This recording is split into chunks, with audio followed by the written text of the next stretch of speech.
Ration துவரம் பருப்பு 1.5 tumbler அளவுக்கு நான் எடுத்திருக்கேங்க. இதை வந்து 1 மணி நேரம் தண்ணியில் ஊற வச்சு நல்லா கழுவிட்டு சுத்தமாக தண்ணியே இல்லாத அளவுக்கு வடித்து எடுத்து மிக்ஸி ஜாரில் சேர்த்திருக்கேன். அது கூடவே தேவையான அளவுக்கு காரத்துக்கு வரமிளகா, பச்சை மிளகா 2ம் சேர்த்திருக்கேன்.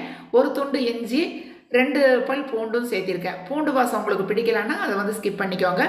இதுக்கு தேவையான அளவுக்கு வந்து உப்பு இதிலேயே சேர்த்து அரைச்சிக்கலாம். கொரகொரப்பாக அரைச்சி எடுத்துக்கணும். தண்ணி ஊற்றிடாதீங்க, ரொம்ப நைஸாகவும் அரைக்கக்கூடாது. இப்போ இது கூடவே வந்து பொடியாக கட் பண்ண சின்ன வெங்காயம் சேர்த்திருக்கேன். உங்கள்கிட்ட சின்ன வெங்காயம் இல்லைன்னா நீங்கள் பெரிய வெங்காயம் சேர்த்திக்கோங்க. அதே மாதிரி டேஸ்ட்டுக்காக கொஞ்சமாக சோம்பு சேர்த்திருக்கேன். சோம்பு வாசம் பிடிக்கல அப்படின்னா ஸ்கிப் பண்ணிக்கோங்க. முருங்கைக்கீரை வந்து நான் க்ளீன் பண்ணிவிட்டு நல்லா கழுவிட்டு அந்த முருங்கைக்கீரை இலைகள் வந்து 2 கைப்பிடி அளவுக்கு இதில் நான் சேர்த்திருக்கேங்க. இது வந்து எல்லாம் நல்லா மிக்ஸ் ஆகிற அளவுக்கு வந்து கலந்துக்கலாம். ஏற்கனவே உப்பு போட்டு தான் அரைச்சிருக்கேன், அதனால் 2வது நான் உப்பு போடல. நம்ம சாதாரணமாக வடைகள் தட்டுற மாதிரி தான் இது தட்டி எடுக்க போகிறோம்.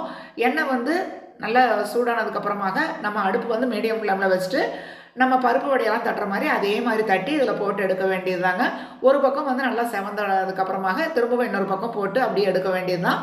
இந்த முருங்கைக்கீரை வடை அப்படிங்கிறது வந்து சாதாரணமாக பருப்பு வடையை விட ரொம்ப ரொம்ப டேஸ்ட்டாக இருக்கும். ரேஷன் துவரம் பருப்பு இல்லை அப்படின்னா சாதாரணமாக உங்கள் வீட்டில் இருக்கக்கூடிய துவரம் பருப்பு சேர்த்திக்கோங்க. அதே மாதிரி அந்த துவரம் பருப்பு உங்களுக்கு பிடிக்காது அப்படின்னா கடலைப்பருப்பு சேர்த்து அரைச்சாலும் இதே மாதிரி டேஸ்ட்டு தான் வரும். பருப்பு வந்து 1 மணி நேரத்துலேருந்து 1.5 மணி நேரம் ஊறுனா போதுங்க.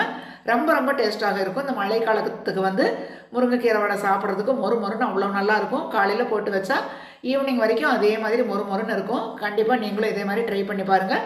இதே மாதிரி உங்களுக்கு யூஸ்ஃபுல் டிப்ஸோட நெக்ஸ்ட் வீடியோவில் உங்களை மீட் பண்ணுறேன். வாழ்க வையகம், வாழ்க வளமுடன்.